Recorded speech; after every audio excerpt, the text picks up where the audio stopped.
Bonjour, aujourd'hui nous allons nous arrêter sur la notion d'étendue du contrôle en management, ou bien ce qu'on appelle span of control. Nous allons voir sa définition, ses avantages et ses inconvénients.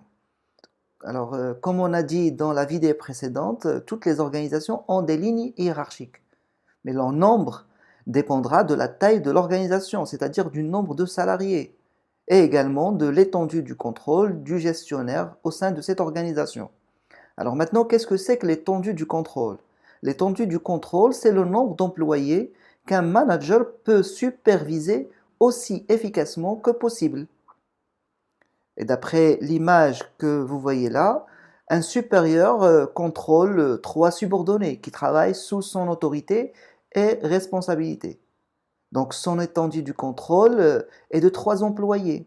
C'est un groupe assez gérable et facile à surveiller. Mais que se passe-t-il si l'étendue du contrôle augmente? Disons que le service a commencé avec trois personnes et maintenant il ajoute quatre agents supplémentaires. Dans ce cas, le manager aura à contrôler sept personnes. Mais on peut avoir dans certaines organisations des situations où l'étendue du contrôle est beaucoup plus large, peut-être 15 ou 20 ou plus, même portant des vêtements de la même couleur ou portant des noms similaires. Donc, si les managers dans une organisation ont beaucoup de subordonnés, l'organigramme sera plus plat et plus large. Dans ce cas, il y a moins de postes de direction par rapport au nombre total des employés. Et inversement, si les managers ont peu de subordonnés, alors l'organisation va être plus grande et plus étroite. Et dans ce cas, il y aura plus de postes de direction par rapport au nombre total des employés. Généralement, l'étendue du contrôle implique toujours deux dimensions, une dimension horizontale et une dimension verticale. Pour la dimension horizontale, alors là, il s'agit du nombre de subordonnés qu'un manager supervise directement. Ceci est également appelé étendue du contrôle. Quant à la dimension verticale, elle fait référence au nombre d'employés qui sont indirectement gérés par le manager, c'est-à-dire la profondeur de l'organigramme sous un manager particulier. Cette dimension verticale est souvent appelée la profondeur du contrôle d'un manager. Elle vise principalement l'étendue de la communication entre un manager et ses subordonnés dans les niveaux dont il est responsable. Sans un bon leader, la communication vers le bas peut être altérée. Alors maintenant, est-ce qu'il y a un niveau idéal de l'étendue du contrôle? Certaines entreprises arrivent à définir une étendue du contrôle idéale qui correspond au nombre de subordonnés qu'un manager peut, selon elle, gérer efficacement. Dans ce cas, si le manager a moins de subordonnés que le nombre idéal, il peut avoir l'impression de ne pas être utilisé efficacement. Alors que s'il en a plus, il peut avoir l'impression d'être surchargé et que ses subordonnés ne reçoivent pas assez de directives.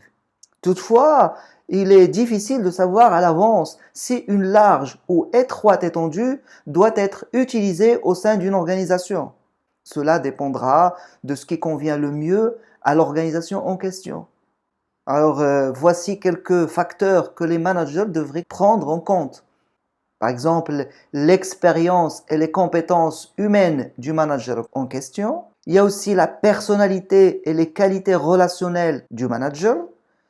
Aussi le niveau de compétence des employés. Les employés professionnels hautement qualifiés préfèrent souvent une marge de liberté et opérer dans un large périmètre de contrôle, tandis que les employés moins qualifiés préfèrent souvent une supervision plus étroite.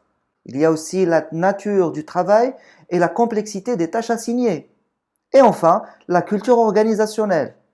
Une plus petite étendue de contrôle est adaptée aux organisations où il y a un style de leadership directif et des employés hautement supervisés, tandis que celles avec un style de leadership démocratique et où les employés sont autonomes seront plus adaptées à une large étendue du contrôle.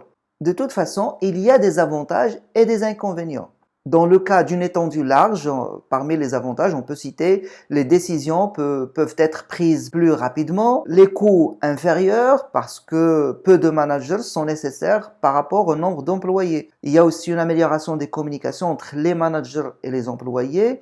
Et enfin, les employés se sentent plus libres dans leurs fonctions. Quant aux inconvénients, alors avec moins de lignes hiérarchiques au sein de l'organisation, il y a moins de possibilités pour les employés d'être promus. Avec autant d'employés à gérer, il peut être difficile pour le manager d'établir une relation solide et étroite avec chacun de ses subordonnés. Il y a aussi l'autonomie accordée aux salariés qui risque de les rendre moins disciplinés. Et enfin, avec si peu de supervision des employés, ainsi la performance globale de l'organisation peut être affectée. Dans le cas d'une étendue du contrôle étroite, les avantages sont multiples. On peut citer entre autres, il y a un accès facile au supérieur, c'est-à-dire que le subordonné peut lui parler rapidement et facilement chaque fois qu'il en a besoin. Il y a aussi de meilleures opportunités de carrière pour les employés. En plus, grâce à la supervision étroite, le manager accordera une plus grande attention aux besoins de ses employés. Et finalement, dans ce type d'organisation, les compétences techniques sont moins requises chez le manager parce qu'il aura à contrôler un groupe de subordonnés plus autonomes. Ces organisations ont aussi des inconvénients. Il y a la démotivation des employés à cause de la supervision étroite. Ils peuvent se sentir sous surveillance constante, ce qui peut être démotivant.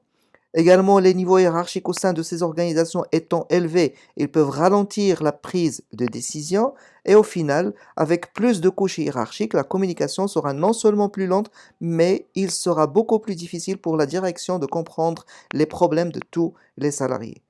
Aujourd'hui, la question de l'étendue du contrôle est toujours problématique, surtout dans les organisations dites hybrides où on trouve des salariés qui travaillent à temps plein au bureau, d'autres à distance et d'autres peuvent alterner entre le travail sur place et le travail à domicile selon ce que leur convient le mieux.